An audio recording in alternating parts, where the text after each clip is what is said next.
Bonjour à vous chers téléspectateurs et bienvenue sur Frika TV, la télévision qui explore en profondeur le secteur économique.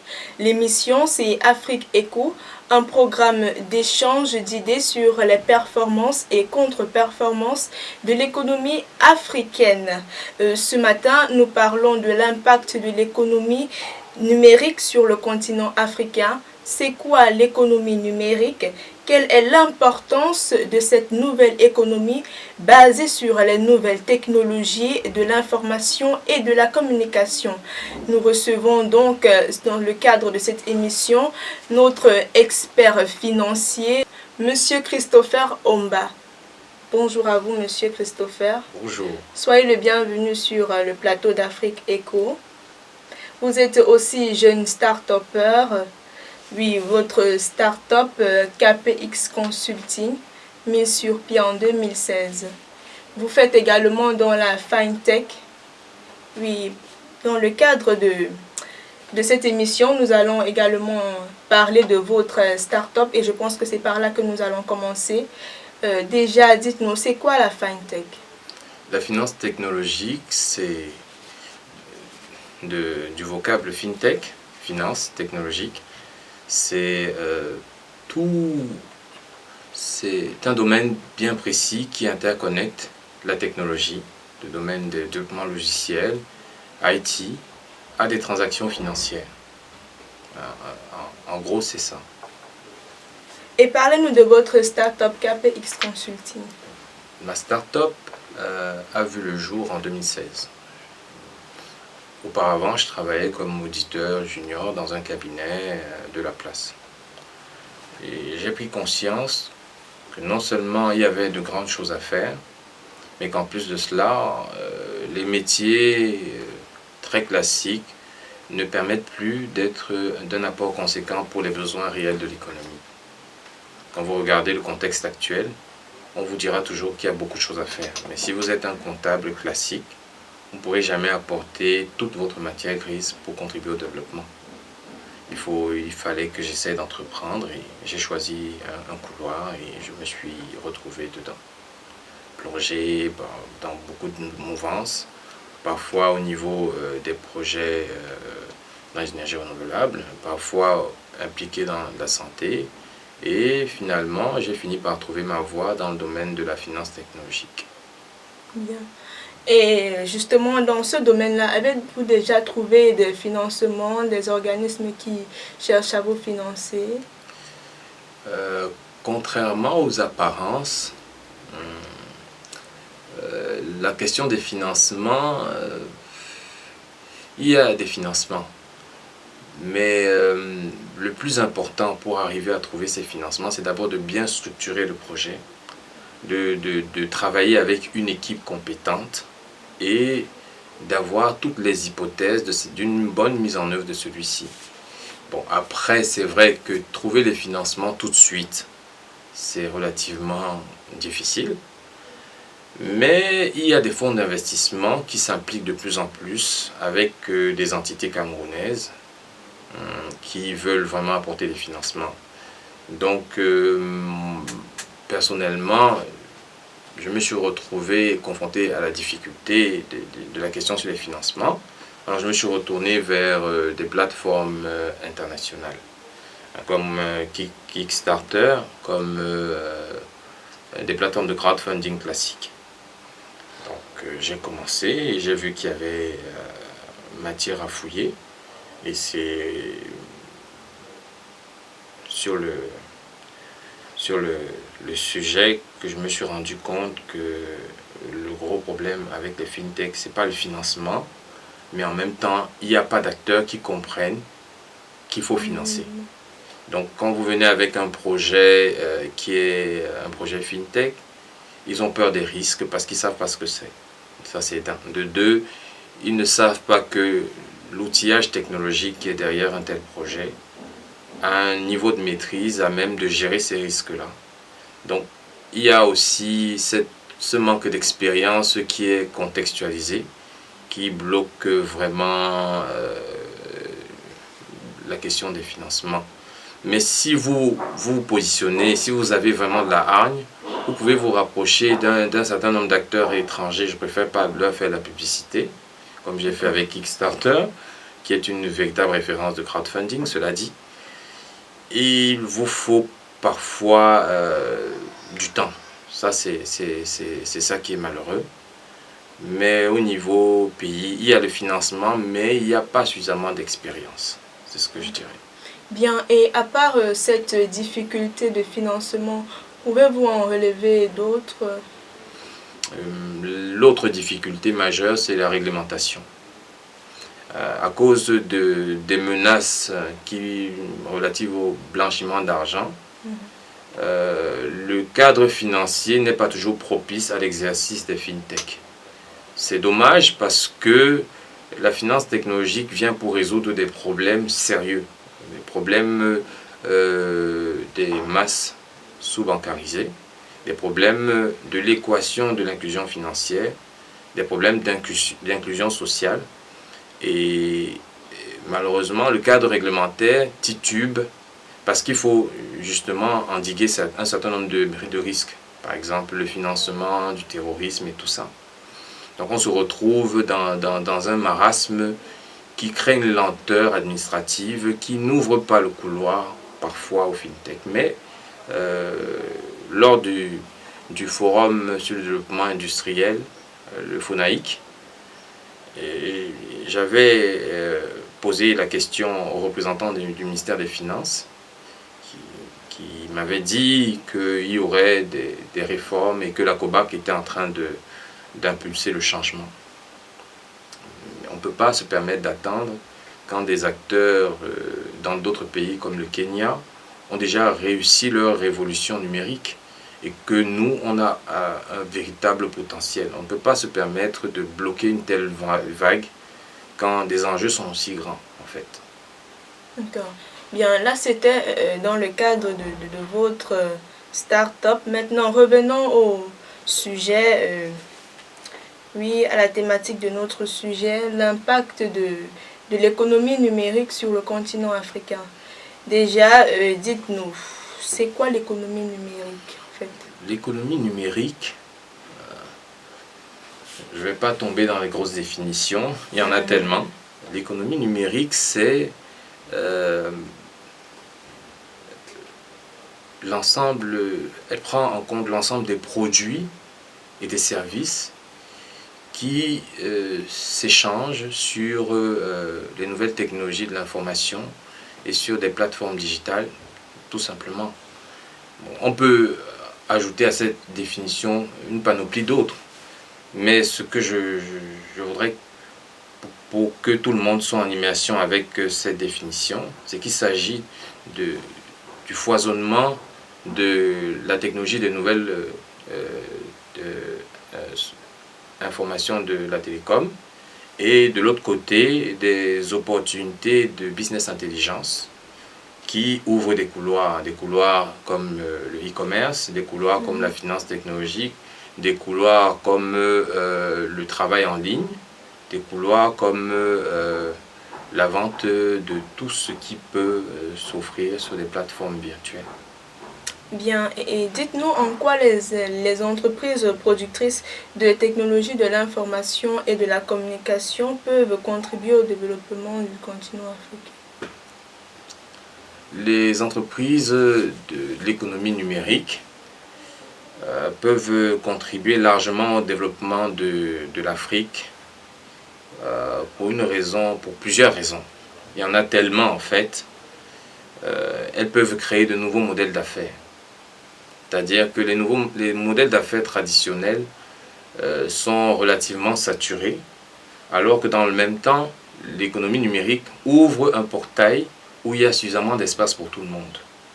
Vous pouvez, étant chez vous, prendre quelques marchandises au marché, les mettre sur WhatsApp, les commercialiser et avoir un revenu.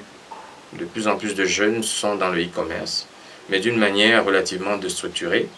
Et même si elle n'est pas suffisamment bien structurée, elle arrive quand même à créer de la valeur. Ça, c'est d'un. De deux, comme je disais tout à l'heure, l'économie numérique s'ouvre sur un certain nombre de couloirs, des couloirs tels que le crowdsourcing par exemple.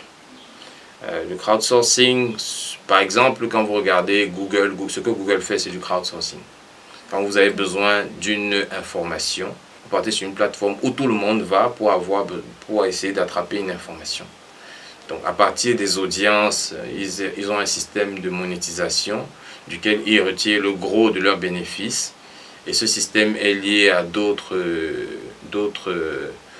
possibilités comme celle des ads, c'est-à-dire qu'on fait du marketing digital, on se retrouve dans une configuration qui peut à elle seule porter plusieurs micro-produits pour créer de la valeur. Bon, à travers l'exemple de Google, j'aimerais que vous compreniez que derrière un simple produit numérique, on peut en cacher beaucoup d'autres. Maintenant, il y a des plateformes comme des plateformes, bon, je ne vais pas les citer.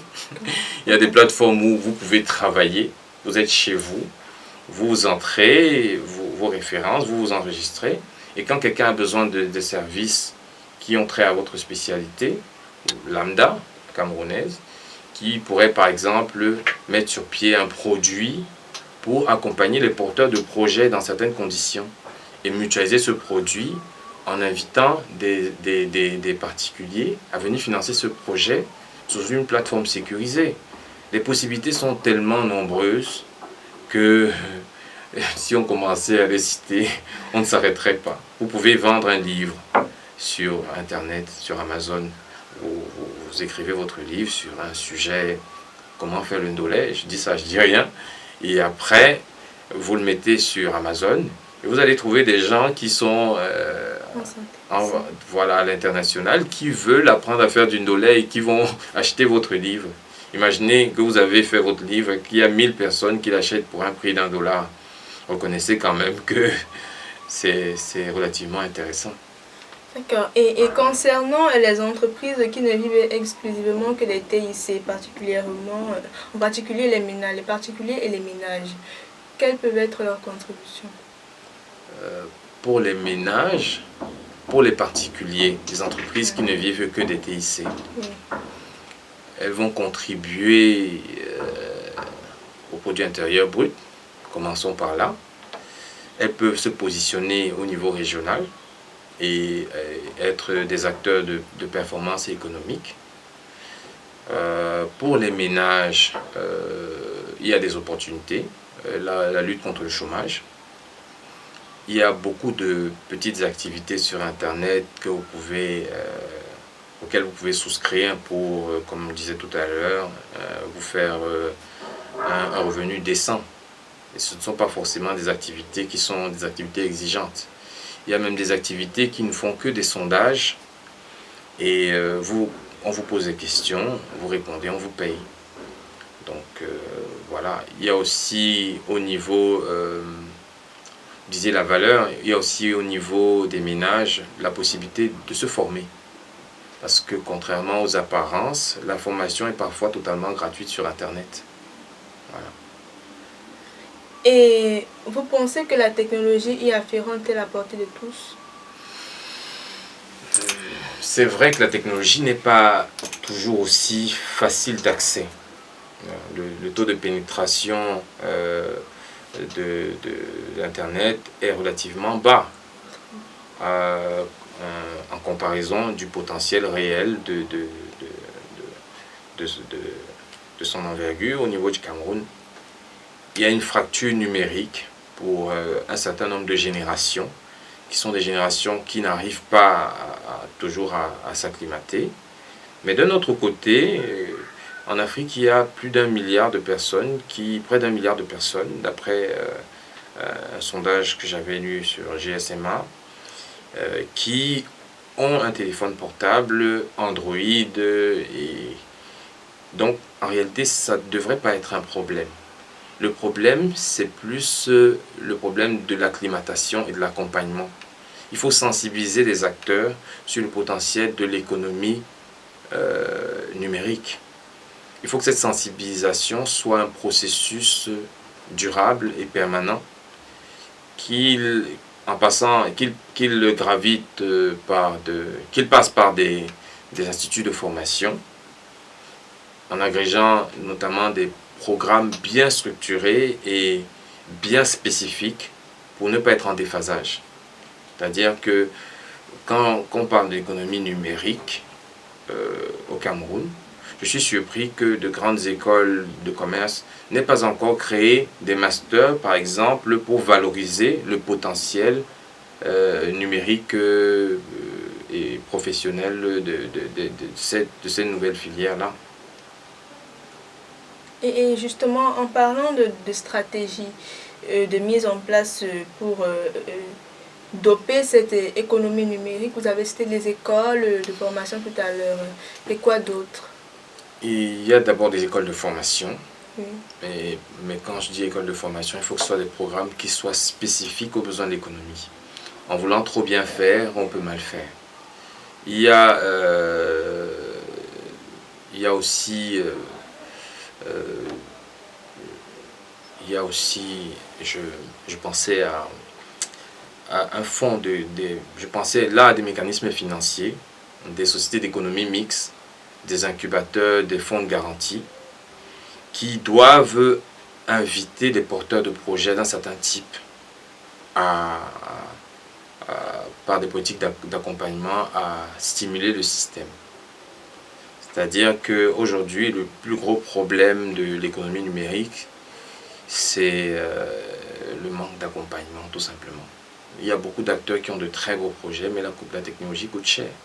S'il vous faut des bases de données pour avoir une application qui va permettre à ce que les gens fassent des opérations vraiment moins chères, vous ne pouvez pas les avoir toutes seules. Il faut vraiment qu'on trouve des moyens d'accompagner les porteurs de projets ou de les garantir tout au moins pour qu'ils puissent les mettre sur pied et les rendre viables et ce faisant créer, entretenir le couloir qui est relativement délaissé. Bien, et vous pensez que la volonté des politiques ou des acteurs du secteur privé est-elle un impératif catégorique? Oui, la volonté des acteurs est un impératif, comme vous dites. Il est un impératif parce que sans un accompagnement réel, les acteurs se découragent. J'ai rencontré beaucoup de porteurs de projets, mais qui ne savaient pas à quelle porte il fallait frapper. Et c'est d'autant plus dommage parce que ça nous fait perdre une grosse opportunité de développement. Les politiques ne doivent plus seulement faire l'économie numérique, quelque chose que l'on brandit dans les discours. Il faut qu'ils passent à l'action.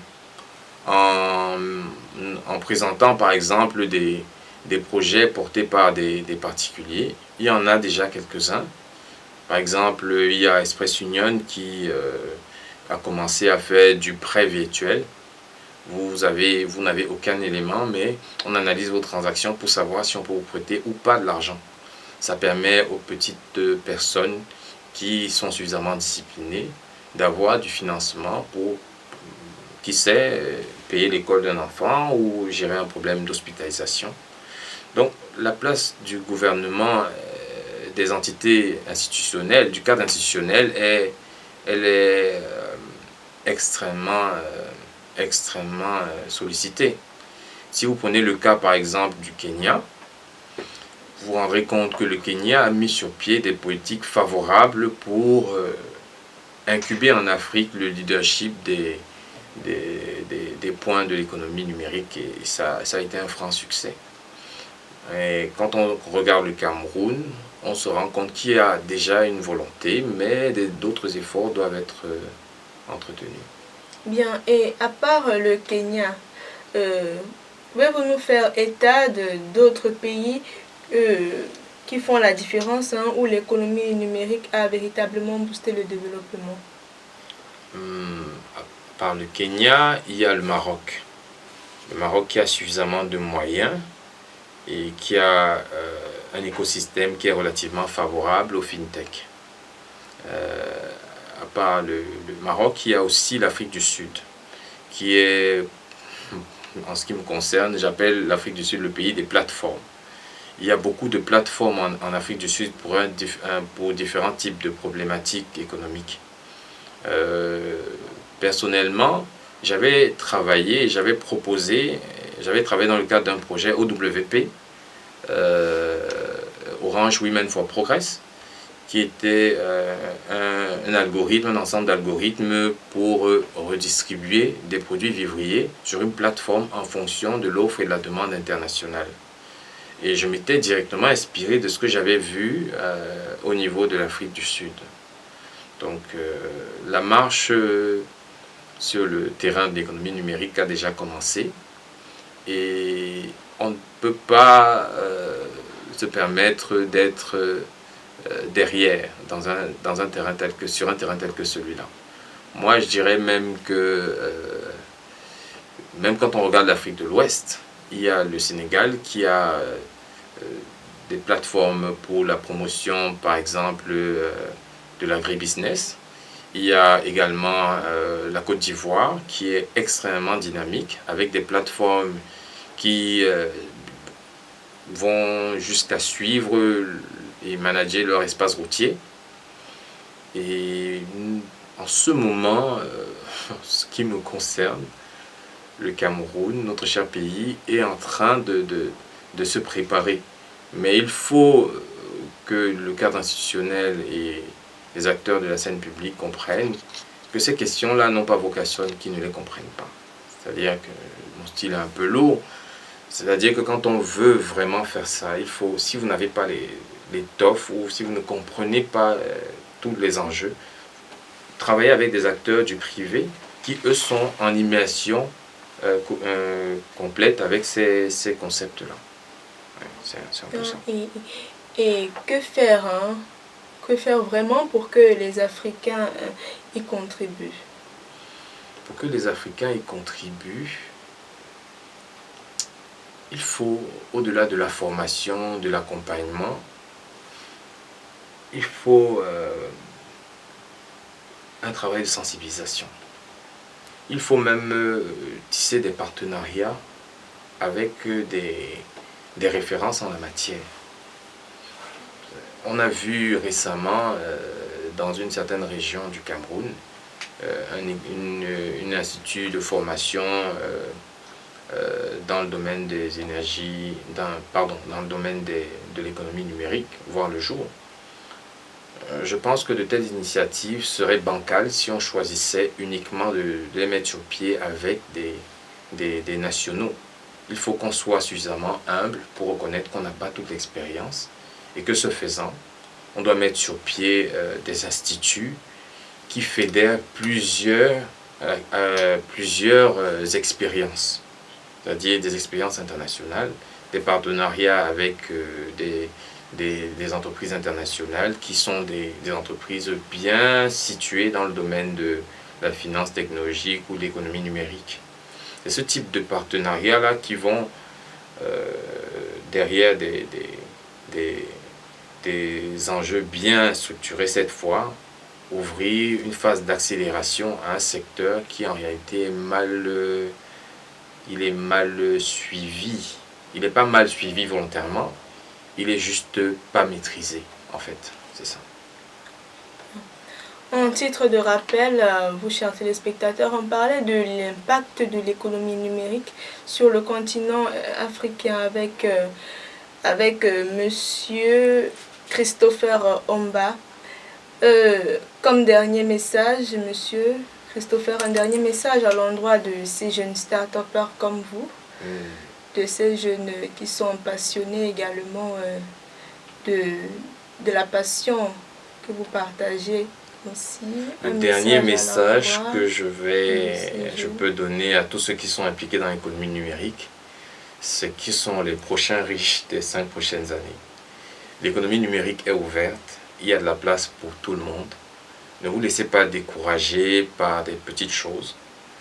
Choisissez un couloir, faites une étude, positionnez-vous, montez votre projet et adressez-vous à des acteurs dynamiques de la scène internationale.